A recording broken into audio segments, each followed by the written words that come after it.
Phillies win this one over the Dodgers. Their 6th straight series win, their 5th straight series win over this Dodgers team. Welcome into Postgame Live, presented by Curado Insurance. Good morning, Ashley Sullivan, Ricky Bo, Ben Davis here with you. This game, a lot of stories to it. They did not get to hit this Phillies team until the 6th inning, a no-hitter up until then. All of a sudden, they explode in the 6th inning, and then it turns into another tight game at the end of the 9th there. It's unbelievable what's going on in this series. I mean, everything has been up, down, in, out. It just doesn't seem like anything goes very smoothly in a game with these two teams. But, I mean, the bottom line is, I mean, how much damage can you do once you get through 9 innings? And when you look at the Phillies, they are relentless. This team does not quit. They keep piling it on as much as they possibly can. And the funny part is that when you look at the lineup, you'll say to yourself, well, who's going to do the damage tonight? And you look at tonight, you saw Marsh, Kepler, and then you saw Rafael Marchand late in the ballgame hit a 3-run homer. I mean, that to me is a thing of beauty, because that means there's unsung heroes every single night. Yeah, you look at this ball club, there's just no quit in them. The top of the 9th inning, get 2 quick outs, Weston Wilson hits a double. You're thinking, all right, you got a man on second, nobody, you got 2 outs. We're going to walk Bryson Stott, and we're going to say, you know what, we're going to make Rafael Marchand beat us. Weston Wilson's swinging a hot bat right now. The ball is jumping off his bat. If he just gets under this just a hair more, that would have put the Phils out in front 7-6. But this guy is swinging a hot bat. Is he just hitting a comfort zone? I mean, you know as well as I do, he hasn't been around the big leagues all that long. But it seems like he's gotten so comfortable up at the plate that he's not even afraid of the big-time situation. Yeah, it looks like he's just tightened up his swing, and they say, you know what, Bryson Stott, it's 3-0. We're not going to let you beat us. We're going to go after the backup catcher and Rafael Marchand. I think he took it personally. Good move, huh? Yeah, I mean, you just can't throw a ball down and into a lefty. They just will wallop it. 3-1 count there, goes out. Big 3-run homer, and that's how we finished it 9-6. But happy for Rafael Marchand. This guy only gets to play, I would say, once every 10th day, and that's being generous.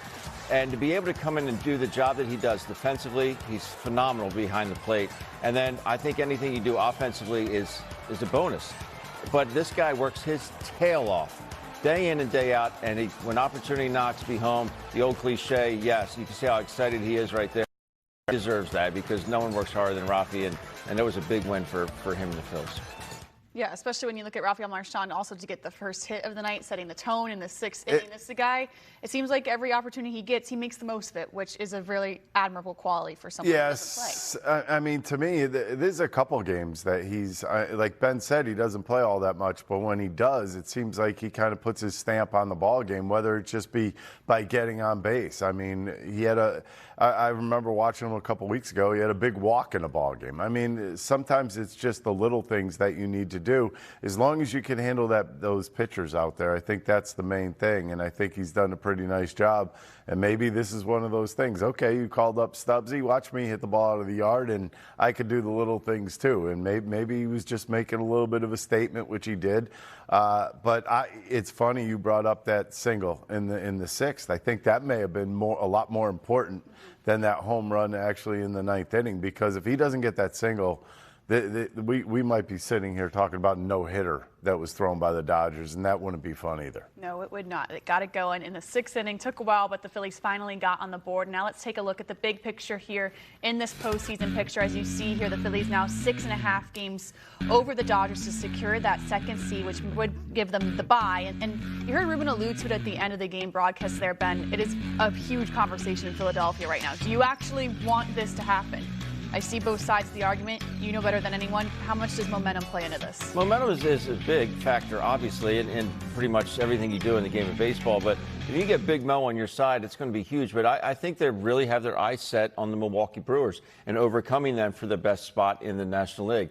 These guys are not taking their foot off the gas, and that's what really shows the professionalism and the preparedness to come out and win each and every ball game they participate in. So it's a big thing for them to do. And you saw a lineup, with the exception of JT Realmuto, is their starting lineup right now. And you think, well, you didn't think you'd see that really after that big party they threw last night out in Dodger Stadium. But that's the way that shows you, again, just how they prepare day in and day out, no matter what they do the night before. Yes, it was a fun night the night before, but they still come back and get a win, and that should say something, right, Ricky? Well, you got to be able to stand up after you go to bed, right? Yeah, I guess. Got to go back to work. It's one of those things where, yeah, you have to be prepared to go back to work. If you're not prepared, then there's going to be a problem. I mean, obviously, the Phillies have some interchangeable parts right now, and that's a positive for Rob Thompson because he can make a lineup that might not look like the prettiest lineup in the world, but these guys are there to all get it done, and these guys are all working together. And when you have that, you have a lot of trust. From 1 to 9 in that lineup, you're going to have a lot of trust up and down the lineup. And I'm not just talking about the players. I'm talking about the coaching staff looking at that lineup and saying, yeah, I feel pretty good about what we have in there tonight. And like I said, you think about the home runs tonight and who was hitting them.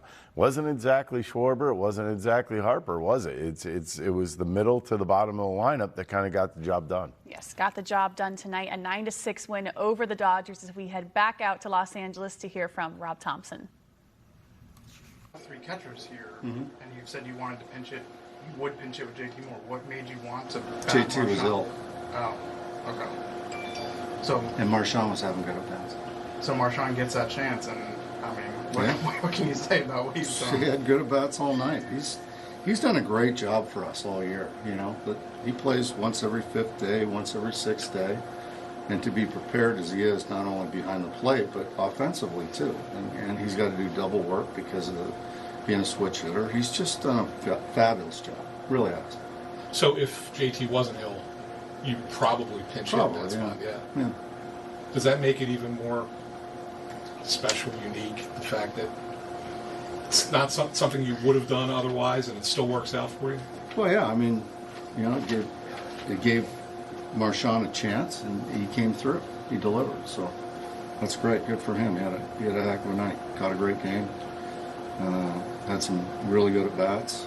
Yeah, he was a big part of it. You guys were hoping to see something, learn something from Ohtani, facing Ohtani for the first time. What were your impressions? What were you hearing? We thought that he was pretty good. You know, because he is. But you know, just seeing the shapes of his pitches and just seeing it live, I think it should help a little bit. You let Sanchez out 89. You brought him back in. Would that be like maybe his biggest workload until the playoffs, like last time? Yeah, I would think so. I mean, he's going to have one more start, something like that. Yeah. Maybe 2. Yeah. Maybe 2. Yeah. So I think, you know, depending on where we're at. But our pen was a little bit light today, so we pushed him a little bit further than we normally do. And I thought in the 6th he was really good, and he was 96, 97 in the 7th, so he was good. The one thing early in the game, everything seemed to be leaking back to the middle of the plate on the right-handed hitters, and they had some pretty good swings on him. But he grinded, and he did a great job. You guys take the season series. You own the tiebreaker over the Dodgers now. You're pretty close to a first-round bye. How big have these first 2 games been to come in here and do that? It's been huge because they've been great games. You know, fell behind tonight 4-0. Looked like we were kind of dead in the water, and all of a sudden, you know, we had a big sixth inning with Marsh home run and Kepler home run, and then in the 9th it all started with 2 out. You know, the Wilson double, and then they intentionally walked Stott after getting down 3-0, and Marsh has a big hit. So just a really good team win. How good was it to see the Marsh homer off the lefty? Yeah, it's great. You know, he's swinging about well. He's playing good baseball right now. And if you are to see these guys again in October, what would it mean to have home field and make them come through Philly first? Oh, it's huge. I mean, anytime, it doesn't matter what team it is. I think we play better at home than we do on the road, and I think a lot of it has to do with our fan base and just everybody's comfortable at home. So getting home field advantage is always crucial. I mean, it's impossible to tell, but what about better at bats against Ohtani next time if you end up facing him? Do you think you guys learn anything or gain anything from it? Well, I hope so. Yeah. You know, I hope so. I can't tell you that for sure, but I hope we learn some stuff and guys get to look at them and see the shape, see the arm slot, see the velocity, get some timing on him because he's really good. We are back with Next Level, presented by Ocean Casino and Resort. We talked about it at the start of the show. Not a lot going on for the Phillies until this, the top of the sixth.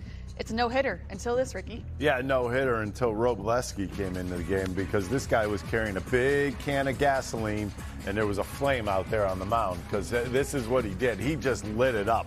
Marchand, a pretty good FF, by the way, on a 2-2 pitch.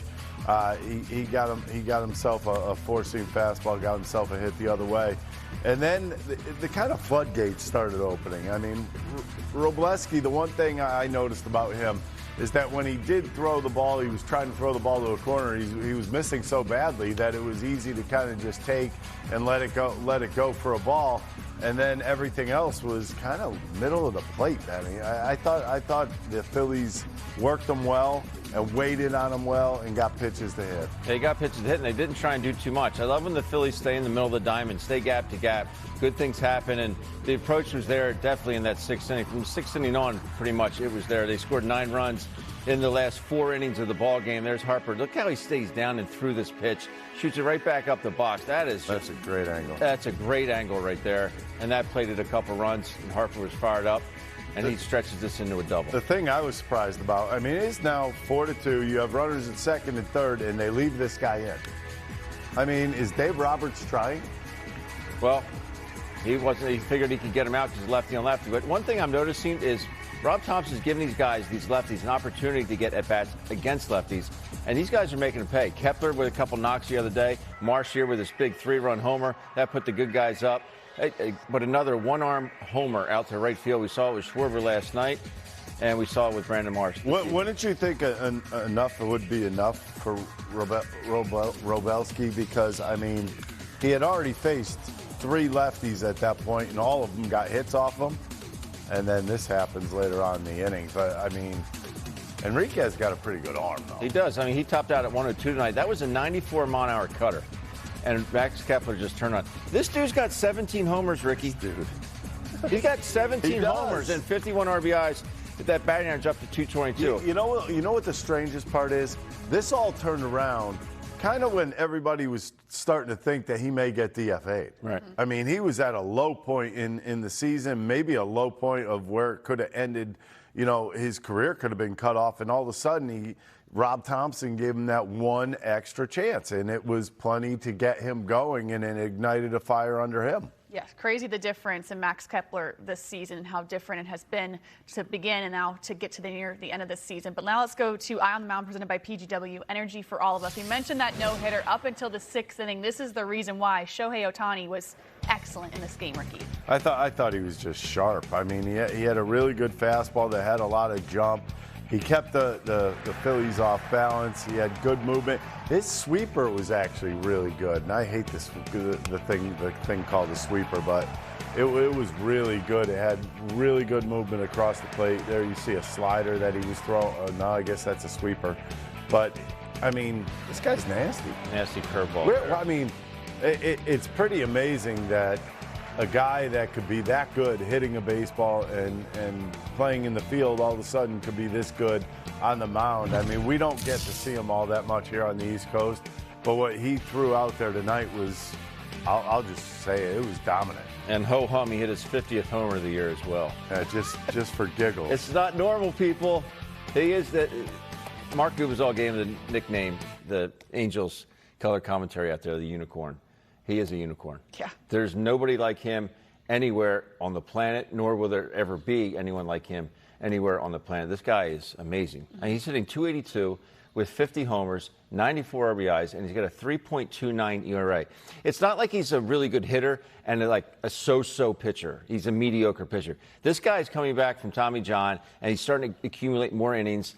But you don't see stuff like this. That's why I said before the game. It's like, what are we in, Little League? Is this a high school game where the guy pitches 5 innings and then goes play shortstop and hits 3 homers? It was almost funny. Unbelievable. It's almost funny because you and I played in the day where the pitchers hit. But, I mean, this is a little different now. I mean, it almost feels weird when you look out there, you see a pitcher with dirt all over the side of his pants because he's been sliding around the bases on top of it.